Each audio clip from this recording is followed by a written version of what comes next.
You've heard it said time and time again, defense wins championships. There's a lot of truth to this statement, and that's why the lateral resistor is such an important training tool.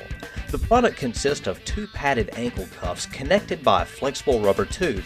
The product is designed to strengthen the muscles responsible for lateral movement and designed to teach athletes proper technique for defensive positioning. By mixing this product into your training, you will develop smothering defensive skills and will make it extremely difficult for your opponent to put points on the scoreboard. Since this product is primarily a device used to train lateral speed, it is important that an athlete first understand the proper mechanics for moving laterally. When moving laterally, the athlete should always be in a low, flat back position. Staying low by bending at the knees and waist will keep the athlete's center of gravity in the right place for changing direction. The athlete's feet should always be positioned shoulder width or wider. This positioning will allow movement to the right or left at any time. Conversely, as soon as an athlete's feet move inside his shoulders, he is far less powerful in his lateral movements and often completely unable to push to his left or right. As an athlete moves laterally, the trail foot pushes against the ground and the lead foot pulls against the ground. This combination of these two motions results in the quickest, most efficient lateral movement. Also notice that proper lateral movement requires that one foot always be kept on the ground. As long as one foot is in contact with the ground, the athlete can redirect his movement. If an athlete begins hopping in his lateral movement, then there will be times that the athlete's body is completely airborne and thus helpless in reacting to subsequent changes in movement by his opponent. In this first and most basic drill, the athlete simply covers a predetermined distance while using proper lateral movement technique and wearing the lateral resistor. A variation of the last drill is for the athlete to slide laterally and then change direction when a coach or training partner gives a verbal command. The athlete should use proper lateral movement technique and slide in one direction until the coach says switch. The athlete must react off this command and begin sliding in the opposite direction. The change in direction causes the athlete to efficiently reverse the rolls of his feet. The trail leg that was pushing now begins pulling as the lead leg, and vice versa. The athlete should focus on reacting to the coach's command and not jump the gun by guessing at when the command will be given. Back stabs are performed the same way as front stabs, except that the athlete moves in reverse. This version of the drill also requires more hip movement than front stabs. Here, each step also involves the athlete quickly and fluidly opening his or her hips and shoulders in the direction of each step. This type movement mimics a defensive athlete who is giving a little ground before digging back in to slide and mirror the advancing offensive player. As mentioned, defensive play is primarily characterized by lateral movement. However, running a close second is an athlete's ability to quickly step at 45-degree angles. Oftentimes, it is a quick first step that puts an athlete in a position to slide laterally and mirror the movements of an offensive player. Front stabs isolate the 45-degree step. The athlete should begin in an athletic position with knees bent, shoulders over the knees, back flat, and weight on the balls of the feet. Each step should be 2 to 3 feet in length and at a 45-degree angle. The athlete must make each lead step as quick and as powerful as possible to overcome the resistance of the flexicord. Once the lead foot has come back into contact with the ground, the trail leg then snaps beside the lead leg to put the athlete back in the starting position. The athlete then repeats the motion in the other direction with each leg reversing in its respective role. Because the resistor is a device that overloads the lower body with resistance and assistance, it is important that a contrasting free repetition be performed next. Backstabs can also have an extra step added to create double backstabs. Again, an excellent technique is to have a coach or training partner command the athlete to switch back and forth between the motions of backstabs and double backstabs during a set. Such a technique teaches athletes to adopt proper lateral defensive positioning as second nature while they focus on the separate task of reacting to the commands of the coach. Everyone has played the game of dodgeball. It's pretty simple. Someone throws balls at you and you try not to get hit. This classic game can be enhanced by strapping a resistor around the ankles of the athlete. Here we have two cones spaced about 4 to 5 yards apart and an athlete placed in the middle. A coach or training partner with a dozen tennis balls is placed 4 to 5 yards in front of the athlete.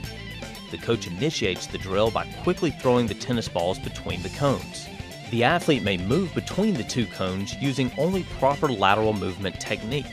The athlete's goal is first to prevent the balls from hitting his feet, and second, if possible, to move so the balls pass between his feet. After playing a few games of dodgeball, the athlete's hips will be burning from fighting the resistance of the flexicord. W-slides are designed to combine lateral movement and change of direction. This drill is set up by placing a series of cones in a W configuration with 3 to 4 yards of separation between each cone. The athlete begins at the first cone in the series and slides laterally around each of the cones. The goal is for the athlete to maintain proper push-pull lateral mechanics and to change direction as quickly as possible at each cone. The formation of the cones also requires that the athlete pivot off the plant foot at each cone and snap his or her hips and shoulders around in line with the next cone. After the athlete has performed a set of W-slides, it is recommended that the resistor be removed and a free set of W-slides be performed. The technique of following up a resisted movement with a free one is known as contrast training, and it is a common theme throughout all forms of speed development. The idea is to teach the athlete to perfectly perform while conditions are continuously changing. Many of the drills on this video have focused on the importance of sliding laterally as it applies to athletes playing defense. However, the ability to slide linearly is also a key component to great defensive play. A linear slide works the same way as a lateral slide, except for a few small adjustments. The trail leg still pushes and the lead leg still pulls. Unlike lateral sliding, where the outside of the feet is primarily in contact with the ground, linear sliding places more emphasis on the front part of the feet. For this drill, you will arrange a series of cones in a W configuration with about 2 to 3 yards of separation between each cone. Rather than starting in a lateral stance, the athlete will begin in a split, linear stance with 1 foot positioned in front of the hips and 1 foot behind the hips. Both feet should be within the framework of the shoulders. The athlete then uses proper linear slide technique to move around each cone as demonstrated here.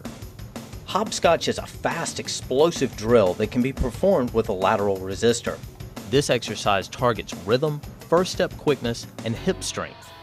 In this demonstration, the athlete begins in an athletic stance with the body weight on the front of the feet. The athlete then hops forward and lands with feet split as wide apart as possible, and then hops forward again with feet returning to their starting position. This motion is then repeated until all required repetitions have been performed. Similar to other drills on this video, the athlete should aim to stay low to the ground and avoid rising to an upright stance. This drill begins by using cones to construct 2 circles that are 2 to 3 yards wide. The athlete begins at the top of one of the circles and faces towards its center. The athlete then uses lateral slide mechanics to navigate the outside of the first circle. At the intersection of the 2 circles, the athlete transitions from facing the center of the first circle to facing away from the center of the second circle. The unique transition made at the intersection is the most important part of the drill, and the athlete should be especially focused on making it smooth and fluid. Also, because of the tighter pathways used in this drill as compared to the last, the athlete's lateral strides tend to be slightly shorter and quicker. Line hops train knee lift, lateral quickness, and balance all in one drill. The athlete simply hops over a line by firing the knee closest to the line up towards the chest, thus placing flexicord in a fully stretched position. The trail leg then follows the path of the lead leg, and the athlete lands and balances on the lead leg. Now on the other side of the line, the athlete should be standing on one leg, ready to fire back in the opposite direction.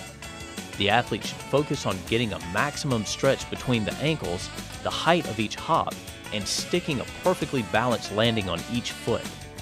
Line hops can be enhanced by adding cones or hurdles to create more of an obstacle. Also, a coach or training partner can toss the athlete balls from his or her particular sport to force further concentration and coordination.